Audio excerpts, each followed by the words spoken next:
YSR Congress party అధినేత YS Jaganmohan Reddy ప్రధాని మోదీపై ఆశలు వదులుకున్నారు అనేటువంటి వార్తలు వస్తూ ఉన్నాయి. దానికి కారణం ఏంటి, ఏం జరుగుతుంది అనేది మనం పూర్తి స్థాయిలో విశ్లేషణ చేసుకున్నాం. ప్రస్తుతం మనతో పాటున్నారు ప్రముఖ రాజకీయ విశ్లేషకులు, ప్రముఖ సీనియర్ జర్నలిస్ట్ దుర్గావడ్లమణి గారు. వారితో మాట్లాడదాం. బిడ్డ నమస్తే అండి. జగన్మోహన్ రెడ్డి మోదీపై ఆశలు వదిలేసుకున్నారు అనేటువంటి వార్తలు వస్తూ ఉన్నాయి. దానికి కారణం ఏంటి? మోదీ గారు మొన్ననే మీకు తెలుసు బ్రేక్ఫాస్ట్, లంచ్, డిన్నర్ మూడింటిలో కూడా పొద్దున్న ఎవరు తెలంగాణకు సంబంధించిన పొద్దున్న ఆంధ్రప్రదేశ్ ఎంపీలతోటి, జనసేన ఎంపీలతోటి సమావేశం అయ్యారు. మధ్యాహ్నం ఏమో తెలంగాణ ఎంపీలతోటి సమావేశం అయ్యారు. తర్వాత అండమాన్ నికోబార్ ఎంపీలతో సమావేశం అయ్యారని తెలుస్తుంది.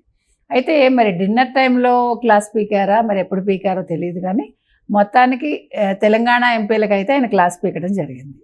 ఆంధ్ర ఎంపీల విషయంలో హీఈస్ వెరీ హ్యాపీ.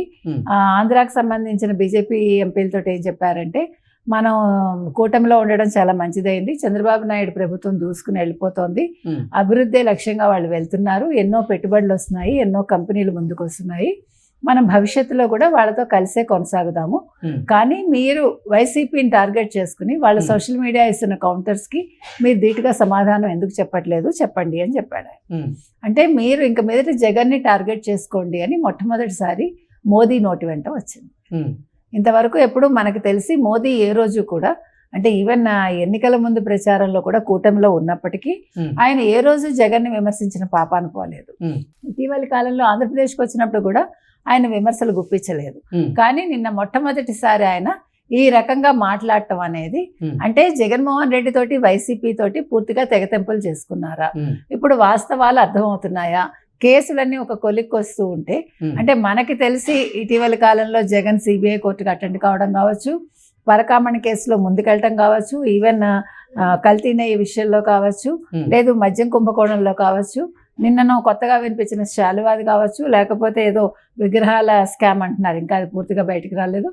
సో ఇవన్నీ స్కాముల విషయంలో సిట్ చాలా దూకుడుగా వెళ్ళడం, అన్ని వేళ్ళు జగన్మోహన్ రెడ్డి వైపే చూపించడంతో అంటే మోదీ అసలు ఆంధ్రప్రదేశ్లో ఏం జరుగుతోంది అనే దృష్టి పెట్టి తెలుసుకుని, సరే ఇంక మన జగన్తో ఉంటే మనకే నష్టం అన్ని రకాలుగా అనుకున్నారు. ఎందుకంటే సౌత్లో అసలే వీక్గా ఉన్న బీజేపీకి మరింత నష్టం వాటిల్లుతుంది కాబట్టి ఇంక జగన్తో మనం ఫ్యూచర్లో కూడా అదంతా కలిసి వెళ్ళే అవకాశం ఉండదు. 2029 2.0 నేనే ముఖ్యమంత్రి అని జగన్ అన్నప్పటికీ ప్రజలు ఒప్పుకోవట్లేదు అనే వాస్తవం అర్థమయ్యాక, లోకేష్ దూకుడు చూశాక ఇవన్నీ మార్చుకున్నారు. పవన్ కళ్యాణ్ కూడా ముందుకెళ్తున్నారు అన్ని విషయాల్లో. తర్వాత పంచాయతీ శాఖలో కూడా ఆయన చాలా బాగా నిర్ణయాలు తీసుకుంటున్నారు. ప్రజలు కూడా సంతోషంగా ఉన్నారు.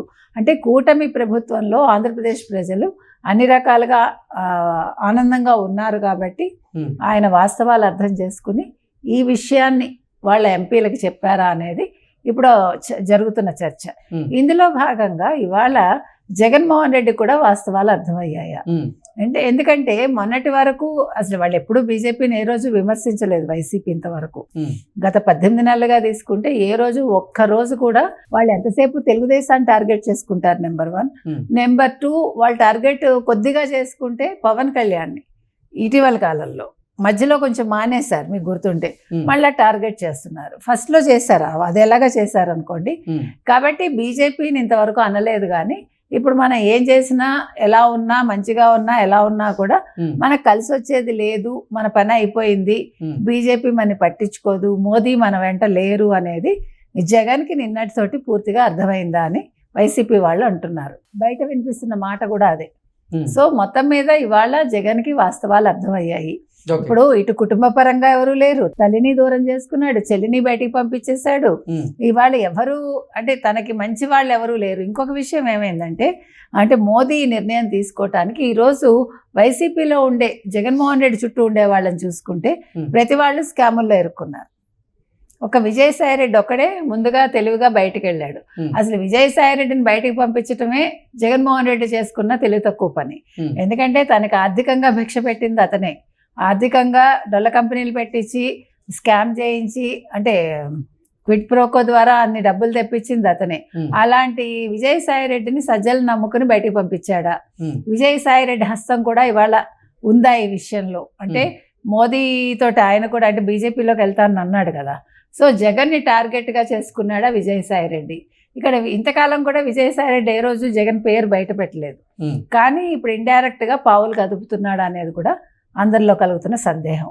మొత్తానికి ఏది ఏమైనా ఇటు నమ్మిన బంటుగా 40 ఏళ్ళుగా ఉన్న విజయసాయి రెడ్డిని బయటికి పంపించి ఇక్కడ మోదీతో కూడా సఖ్యత చెడగొట్టుకుని మొత్తానికి ఒక స్కాములు చేసిన ముఖ్యమంత్రిగా పేరు తెచ్చుకున్న గతంలో జగన్మోహన్ రెడ్డికి ఇవాళ భవిష్యత్ అయితే శూన్యంగా ఉంది.